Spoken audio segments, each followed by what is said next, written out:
Assalamualaikum warahmatullahi wabarakatuh, teman-teman. Apa kabar? Semoga sehat ya. Oke, kali ini Mbak Ida akan menjelaskan tentang brief atau singkat, secara singkat, apa itu definisi jurnalistik atau jurnalisme gitu ya, sebagai pengantar mata kuliah ini. Nanti jika ada tambahan, monggo aja teman-teman bisa chat di kolom komentar ataupun di Google Classroom. Oke, Mbak Ida mulai ya. Oke, jurnalisme. Seperti yang teman-teman akrab dengar, jurnalisme itu sama nggak sih sama jurnalistik? Bedanya apa? Atau apakah sama atau seperti apa gitu ya? Nah, kita akan lihat lebih jelasnya. Di sini Mbak Ida bawa beberapa istilah atau konsep ya.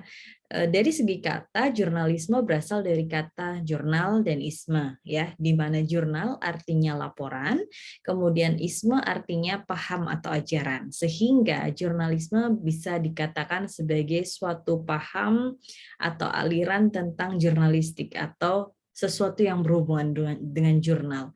Nah, sehingga di secara bahasa jurnalisme ini kemudian dilihat dari istilah dan praktiknya.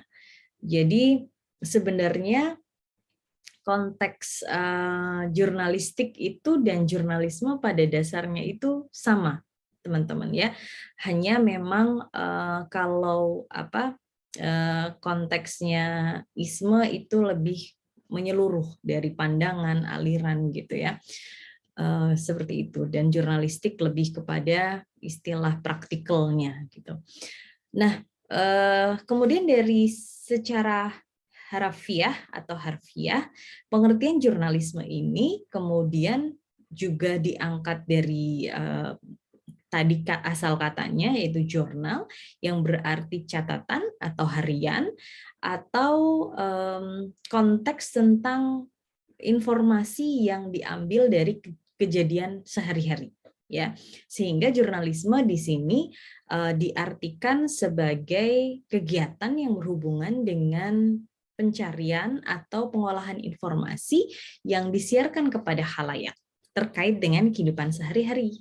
Nah, sehingga dalam konteksnya ada istilah profesi jurnalisme. Nah, profesi ini seperti yang teman-teman tahu, pekerjaan yang merupakan segala sesuatu pekerjaan yang terkait dengan pelaporan atau pembuatan laporan dari isu atau fenomena atau kejadian yang terjadi di khalayak secara sehari-hari itu seperti apa.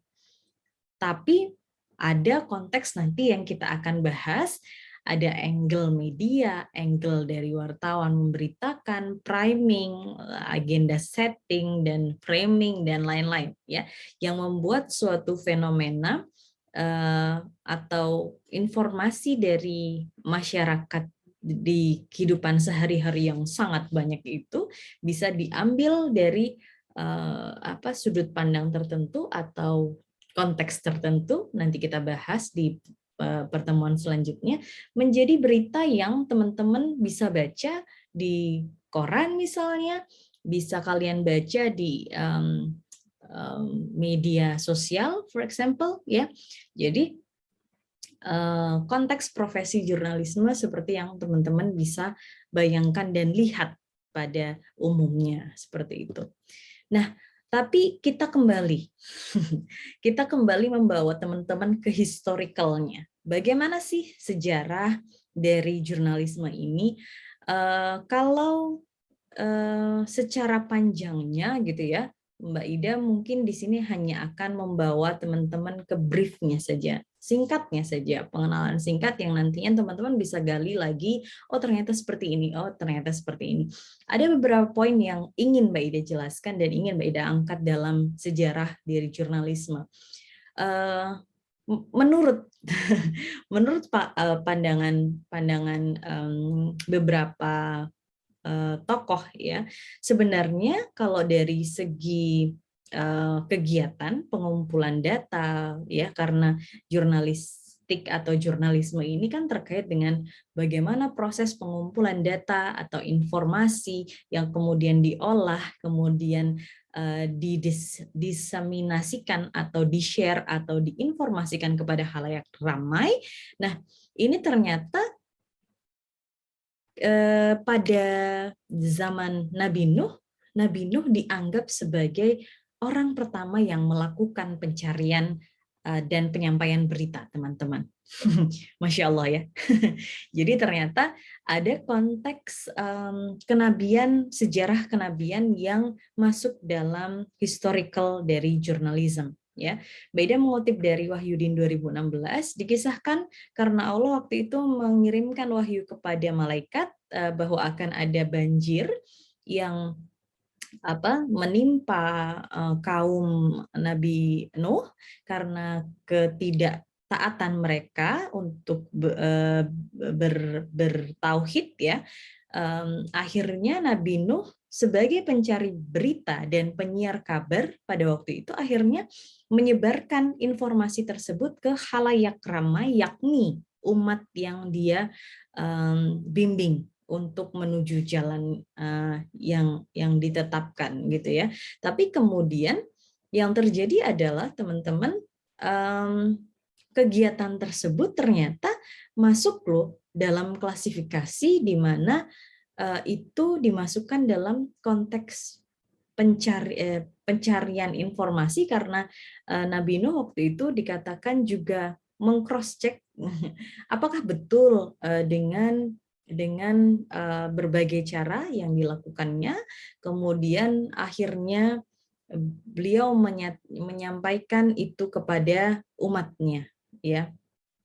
Nah, pada waktu itu selain Nabi Nuh ditemukan juga catatan yang juga merupakan kegiatan jurnalistik, teman-teman, di era, kalau ini di era Romawi kuno, ya, di zamannya Julius Caesar berkuasa, di mana istilahnya dikenal dengan akta diurna, ya.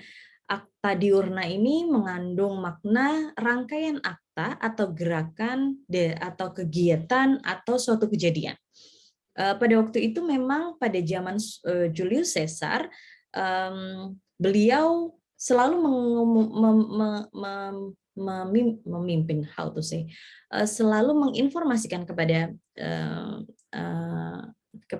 masyarakatnya atau bawahannya untuk selalu menginformasikan segala peraturan penting, kejadian harian, atau hasil dari persidangan senat atau persidangan pengadilan yang terjadi pada waktu itu untuk diumumkan melalui tulisan-tulisan yang kemudian akhirnya tulisan-tulisan tersebut juga dimuat dalam papan pengumuman yang bisa dibaca oleh masyarakat luas.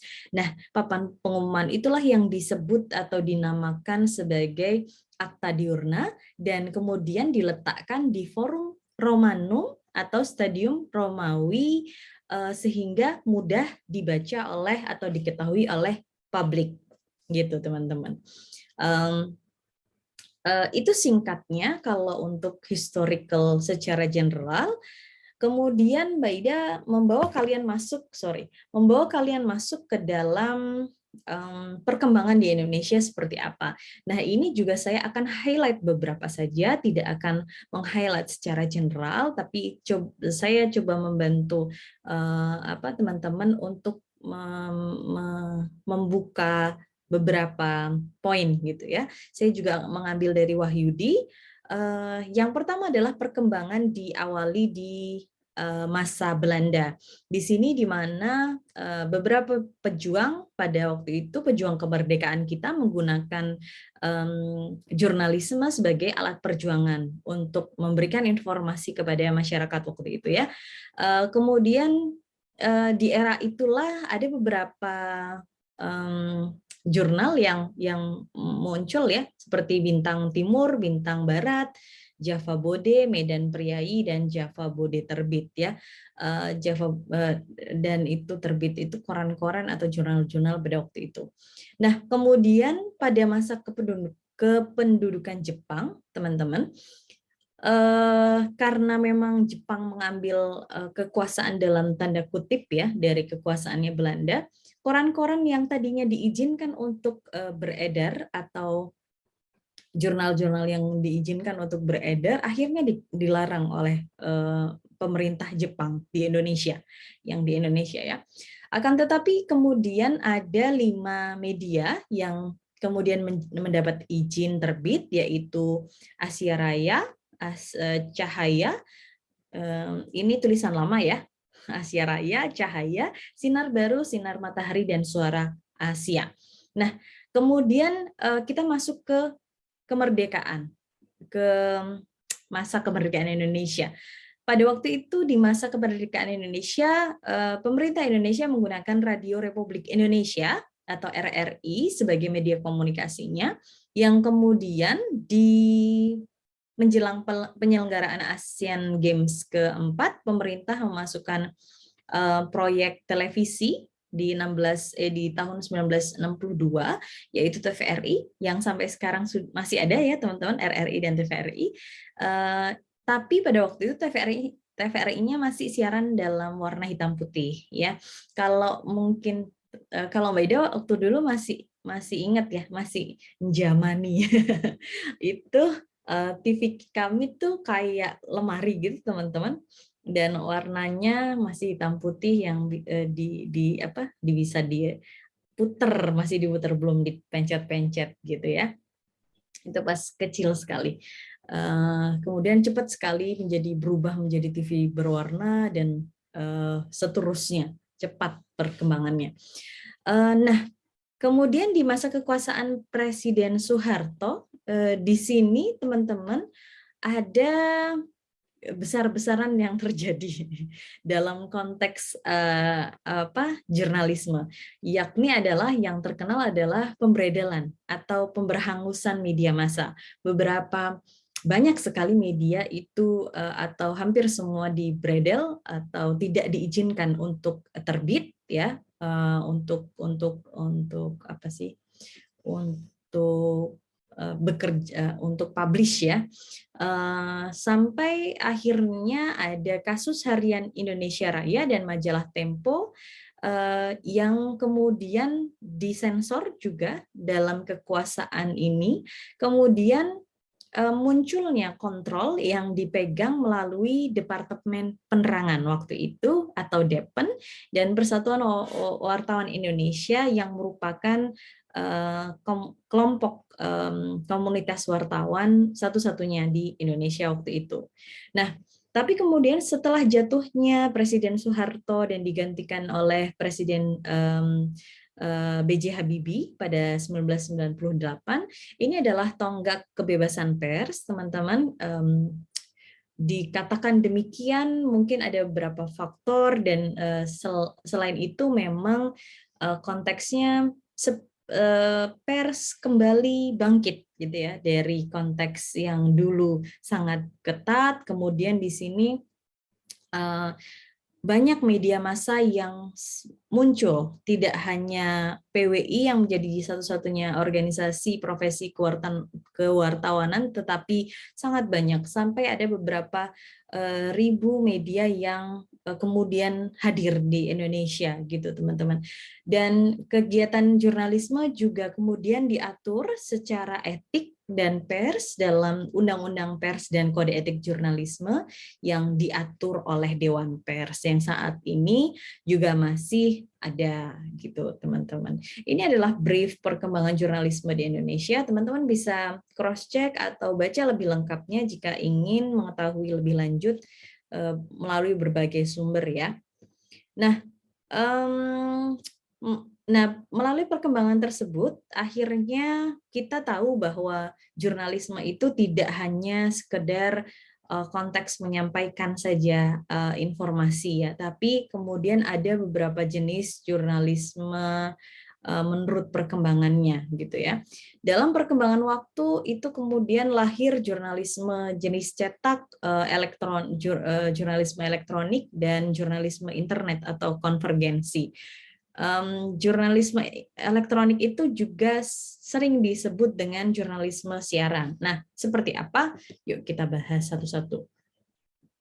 Jurnalisme cetak. Di sini adalah kata kuncinya karena cetak, teman-teman bisa melihat bahwa informasi dalam konteks ini hanya diklasifikasikan dalam jurnalisme yang mempublikasikan informasi melalui tulisan yang dicetak seperti koran dan majalah ya, sehingga cetak itu publisher, hubungannya dengan publisher atau percetakan, yakni bisa informasi yang tertulis di koran ataupun majalah, itu dikatakan jurnalisme cetak.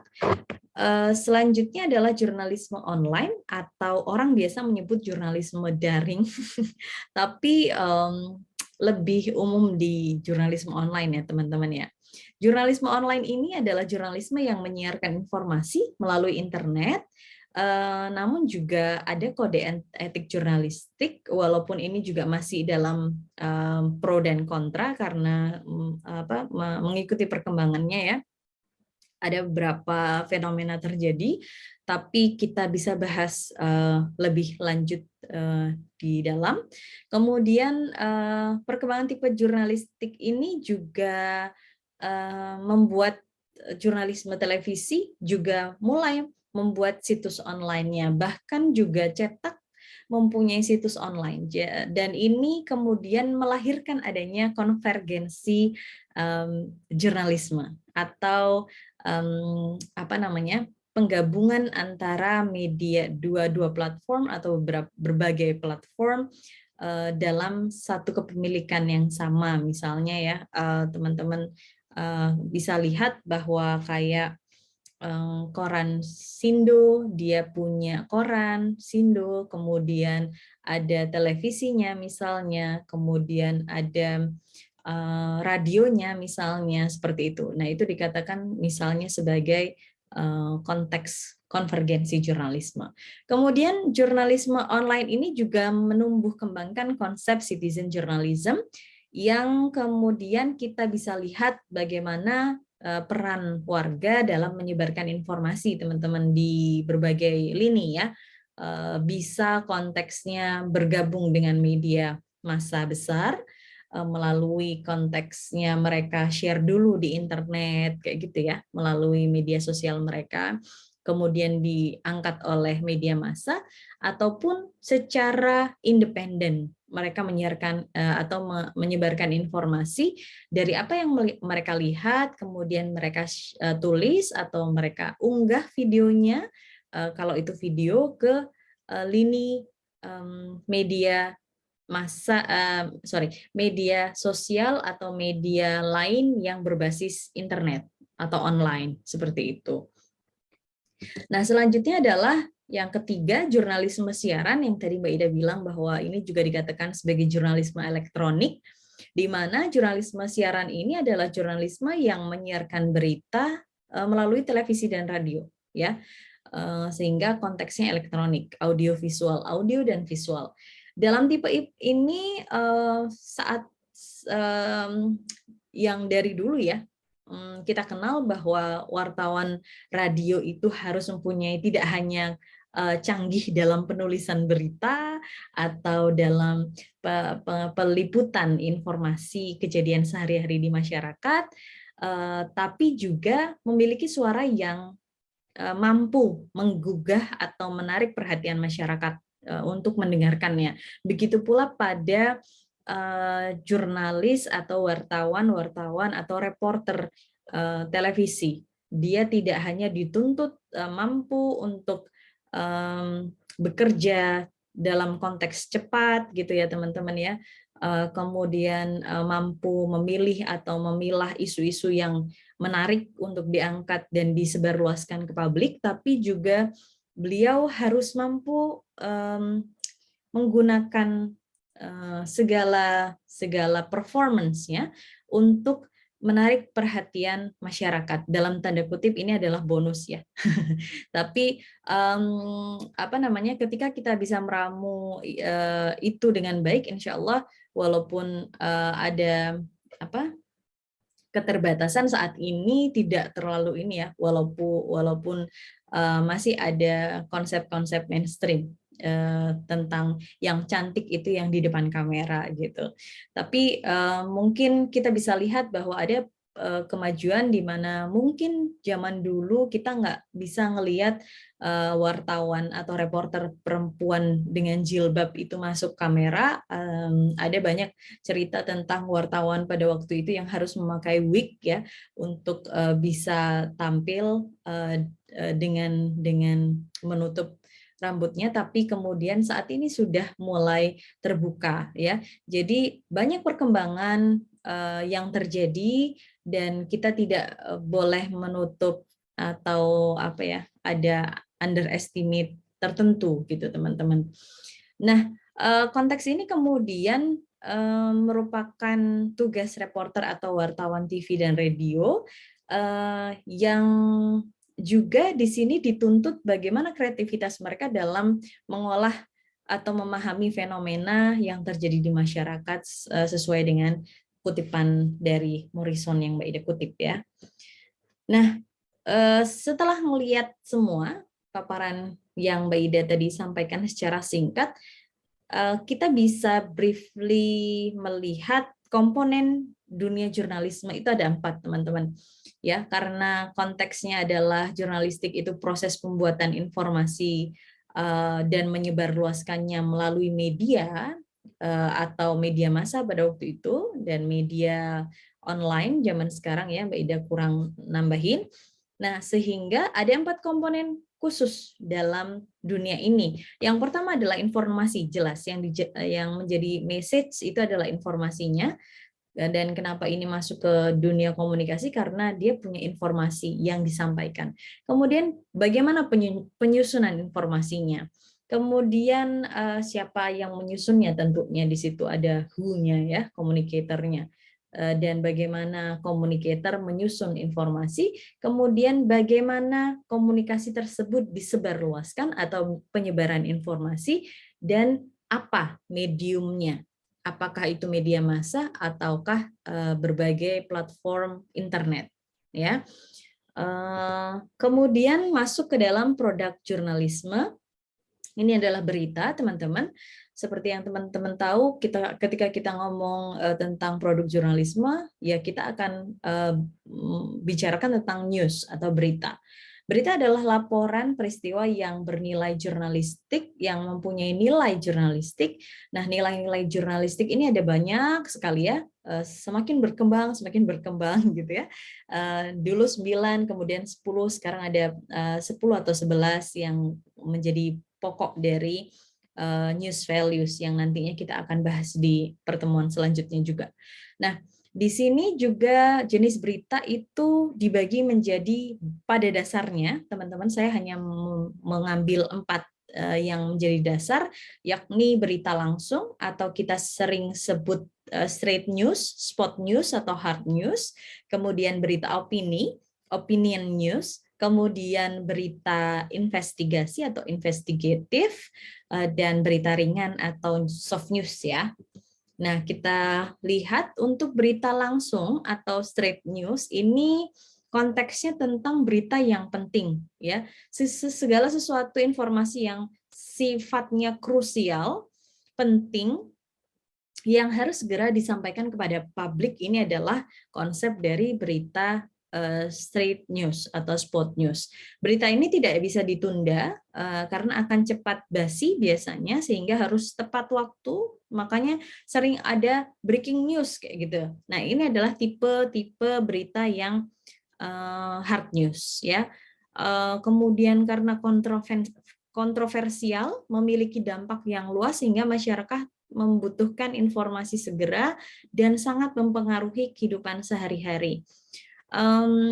Nah, tadi sehingga disebutnya macam-macam istilah itu. Contohnya tentang kayak kemarin, bagaimana perkembangan COVID masing-masing daerah, ya, bagaimana kebijakan pemerintah tentang kasus COVID ini. Karena ini kan terkait dengan krusial ya, banyak pihak, kemudian juga kontroversial, apakah harus A, apakah harus B, atau ini seperti apa, seperti itu. Sehingga setiap hari tetap selalu ada informasi yang disampaikan secara langsung atau harus cepat, seperti itu.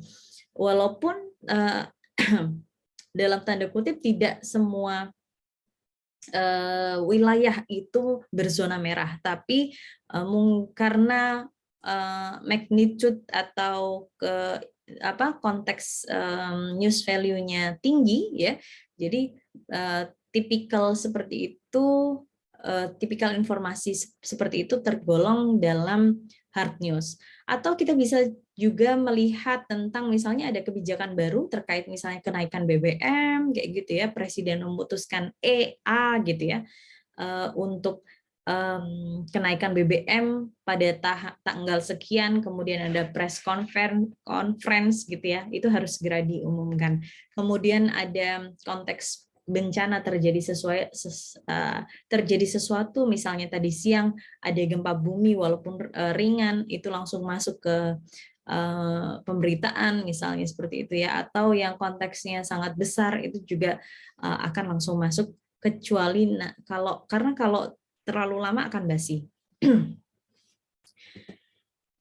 Kemudian berita opini. Nah, ini disebut juga opinion news, teman-teman. Sorry, Mbak Ida salah kutip. Ini adalah berita soft news ya. Nanti dibenerin ya. Ini adalah soft news. Nanti Mbak Ida edit. Berita yang soft news ini lebih luas ya. Karena konteksnya tidak terlalu berat dan dia hanya pendamping berita utama yang membahas tentang kehidupan, misalnya tentang perdagangan yang tidak krusial, misalnya kayak sekarang perdagangan konteks di pasar seperti apa kayak gitu, itu bisa masuk soft news yang tidak dadakan, kecuali misalnya ada informasi yang harus cepat, itu berarti masuknya ke hard news. Contoh-contoh berita ringan akan masuk ke sini, teman-teman. Nah, kemudian masuk ke berita investigasi atau berita investigatif. Berita ini adalah liputan penyelidikan untuk mengungkap sebuah peristiwa. Saya sempat membuat buku bersama dengan kakak-kakak kalian, karena pada waktu itu kita sempat ada mata kuliah jurnalisme investigasi. Saya sempat berikan pengantar sedikit tentang apa itu jurnalisme investigasi. Teman-teman bisa sepertinya akan di-up ke website komunikasi ya. Nanti kalian bisa lihat juga jurnalisme investigasinya mahasiswa itu seperti apa, karena tulisan-tulisan kakak-kakak kalian yang terpilih masuk ke dalam buku tersebut gitu. Nah, di investigasi ini selain dia melakukan penyelidikan atau mengungkap sebuah peristiwa yang harus bertahap ya, harus dalam, juga harus dikatakan mempunyai data atau evidence atau bukti yang kemudian ini yang harus bisa digali dan tidak merupakan informasi yang dangkal atau hanya di permukaan, tapi harus dilakukan berdasarkan penyidikan, teman-teman.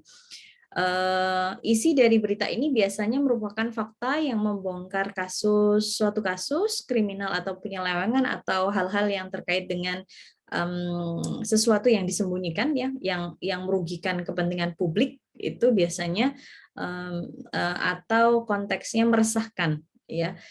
Contohnya adalah misalnya laporan investigasi atau penyidikan tentang perdagangan anak di bawah umur, atau misalnya konteks perdagangan miras remaja, usia remaja di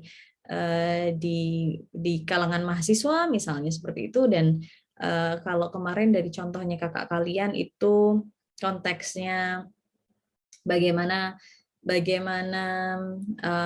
penyelidikan tentang isu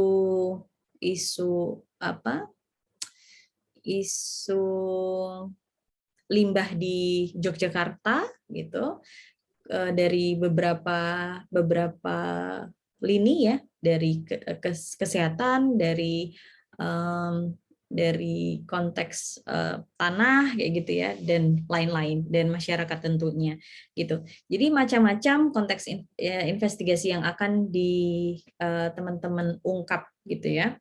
Kemudian, nah ini yang tadi ternyata Mbak Ida ambil 2, berita ringan tadi juga bisa masuk ke dalam feature yang berhubungan dengan tips, biografi, catatan perjalanan atau petualangan, dan human interest. Sedangkan yang belum Mbak Ida tulis adalah berita tentang opini. Berita opini ini adalah berita yang terkait dengan opini suatu seseorang terkait dengan fenomena tertentu yang mengulas tentang informasi atau dari segi paparan gitu ya, konteksnya paparan gitu. Nah, teman-teman mungkin sekian video kali ini. Kita akan ketemu selanjutnya di materi selanjutnya, dan terima kasih atas perhatiannya. Jika ada salah dan khilaf atau ada apa yang ingin disampaikan, boleh disampaikan di kolom chat. Terima kasih. Wassalamualaikum warahmatullahi wabarakatuh.